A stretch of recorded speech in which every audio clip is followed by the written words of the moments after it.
Hi, in this video I'm gonna show you guys the cosine rule. So here it is.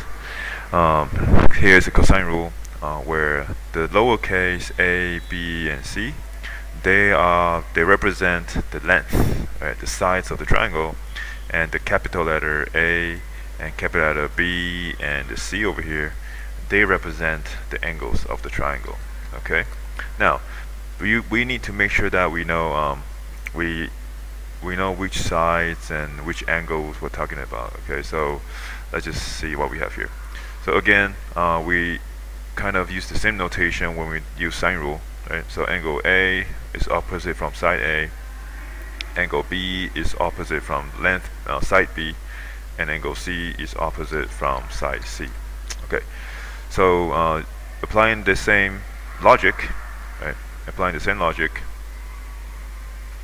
we have this a squared, which is over here, right? This length squared is equal to this length squared plus that length squared. The other two sides, the sum of the square of the other two sides, minus 2 multiplied the two sides, multiplied the angle that is kind of between those two sides. Okay, so this angle A over here is kind of between those two sides. Okay, so the angle we're looking for here is between those two sides.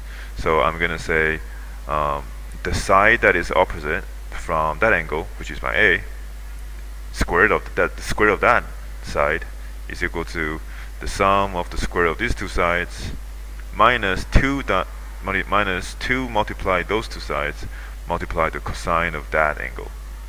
Okay, so if I apply the same logic here, let's say I want you guys to try to write down what's b squared. Okay, b squared is equal to what? And then what's c squared?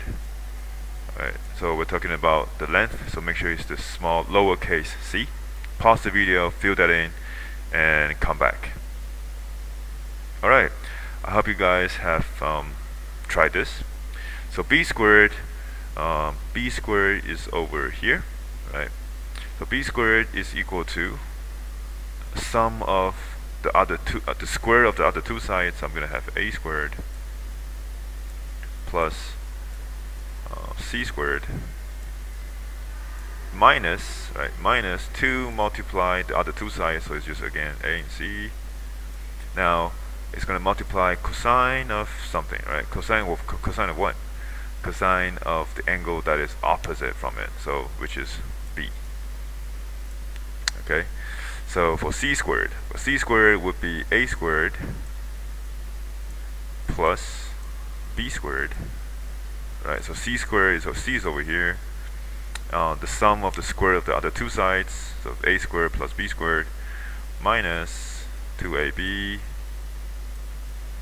multiplied by cosine of the angle that is across from side C, right, which is angle C. And that's it. This is cosine rule. Now let's look at a few examples.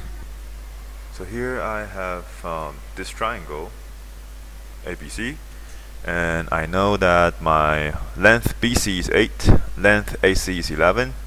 The angle between the angle ACB is 37 degrees. They want us to find length C. Okay, think about this. Is it possible for me to apply sine rule over here? Okay, pause the video. Think about if it's possible for me to apply sine rule. Okay, and the answer is no. Why not? Right? Why not? So because we only have one angle here, and we do not know what that angle is. We do not know what that angle is. We don't have enough information to apply sine rule. Right? So cosine rule can help us to find what we need. Okay, so we need to find this, right? It's this small c over here. So I'm just gonna say c squared is equal to, so sum of the square of the other two sides, so it will be 8 and 11, so 8 squared plus 11 squared, right, minus 2 multiply 8 multiply 11, excuse me for the bad handwriting, and then finally cosine of what? Cosine of the angle that is opposite from that side, which is 37 degrees. Okay, so you put down your calculator c squared will be equal to 44.44015, and then it keeps on going, right? 015, and then dot dot dot. Okay, so my c is gonna be equal to square root of that, which is approximately 6.67, and that's it. Let's look at another example. Okay, so here we have another triangle, and the question is a bit different now. So previously we were given that angle, and we just have to find the side that is opposite from that angle. Now we have this 5 and this 8, and we have the 9 here. We are given the 3 sides. We have to find the angle of C. Okay. So since in the cosine rule, there is only one angle that is involved, right? In this case, this is cosine A, and in this case, this is cosine B, this is cosine C, right? So it makes sense for me to have cosine C, right? So it's going to have cosine